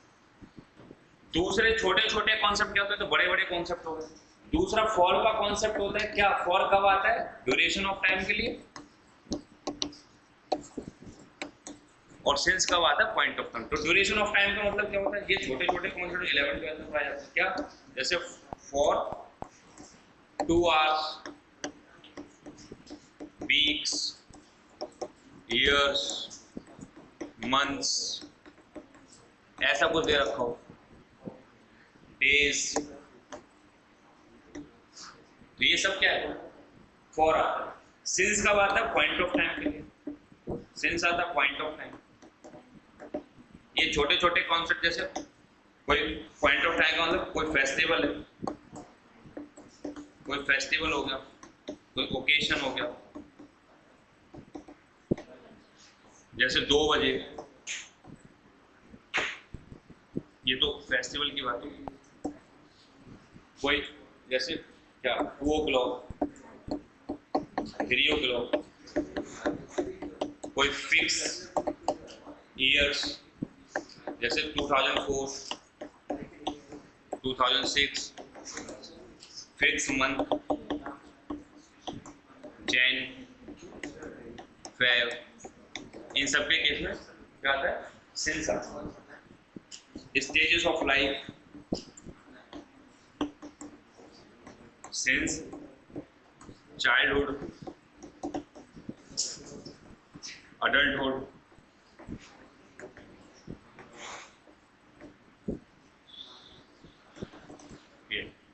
इन सबके केस में क्या आता है? सिंस। ठीक है, ये सिंस और फॉर की बेसिक कॉन्सेप्ट है। फिक्स कोई ईयर देखिए, जैसे 2003 से मैं पढ़ा रहा हूँ तो सिंस आता है। I have been teaching since 2003। Childhood adulthood कोई स्टेजेस दे रखी लाइफ में, बचपन से क्रिकेट खेल रहा हूँ, I have been teaching since childhood, not for. ठीक है,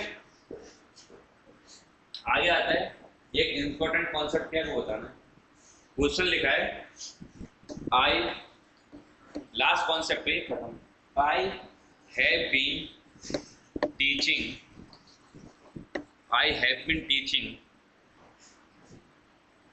फॉर लास्ट 2 hours। आपको बताने इसमें कोई एरर है? नहीं।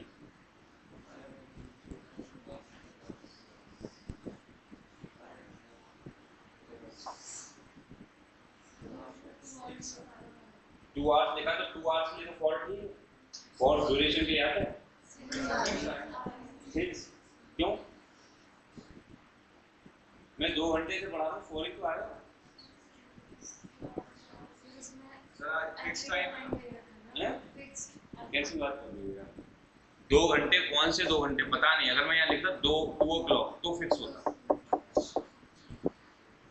आएगा फॉर ही। मगर ध्यान से समझना क्या कॉन्सेप्ट है। कॉन्सेप्ट ये है कि जब भी लास्ट लिखा होता है और लास्ट के बाद कोई मंथ लिखा हो, कोई ईयर लिखा हो, कोई आवर्स लिखा हो, उनके साथ कॉन्सेप्ट क्या लगता है?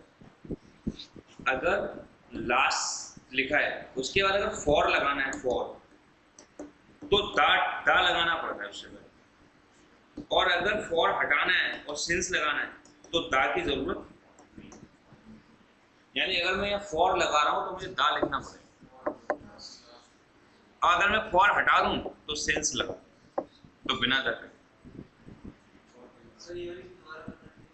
मैं ये कह रहा हूं अगर आप फॉर लगाना चाहते हो तो आपको दा लगाना पड़ेगा लास्ट से पहले, लास्ट मंथ हो, लास्ट ईयर हो, लास्ट 2 हो, कुछ भी हो, सिंस नहीं लगा। अगर आप चाहते हो सिंस लगाओ तो दा हटाओ।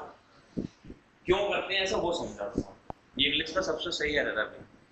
देखिए जब हम दा लगाते हैं, जैसे मान लो ये पूरे हफ्ते की बात कर रहा हूँ, month, Monday, Tuesday, Wednesday, Thursday, Friday, Saturday, Sunday, ये पूरा हफ्ता लिखा है।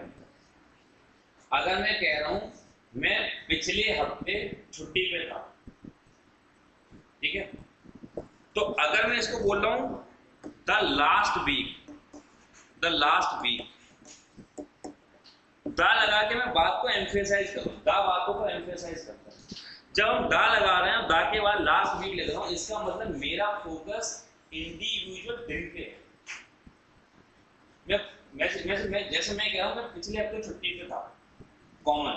एक मैं कह रहा हूँ मैं पिछले पूरे हफ्ते छुट्टी पे था। पिछले पूरे हफ्ते का मतलब मेरा फोकस एक दिन पे है, मतलब मंडे को भी छुट्टी पे था और ट्यूसडे को भी छुट्टी पे था, वेडनेसडे को भी छुट्टी पे था। मैं कह रहा हूँ मैं पिछले हफ्ते छुट्टी पे था, इसका मतलब मैं इसको बंडल की तरह ट्रीट कर रहा हूँ। बंडल का मतलब बोले तो हमारा हफ्ता खत्म कब होता है? संडे तक, यानी मैं संडे तक छुट्टी पे था, एज अ बंडल की तरह ट्रीट कर रहा हूँ। तो दा लगाने का मतलब होता है इंडिविजुअल फोकस, एक दिन पे फोकस, एक दिन पे।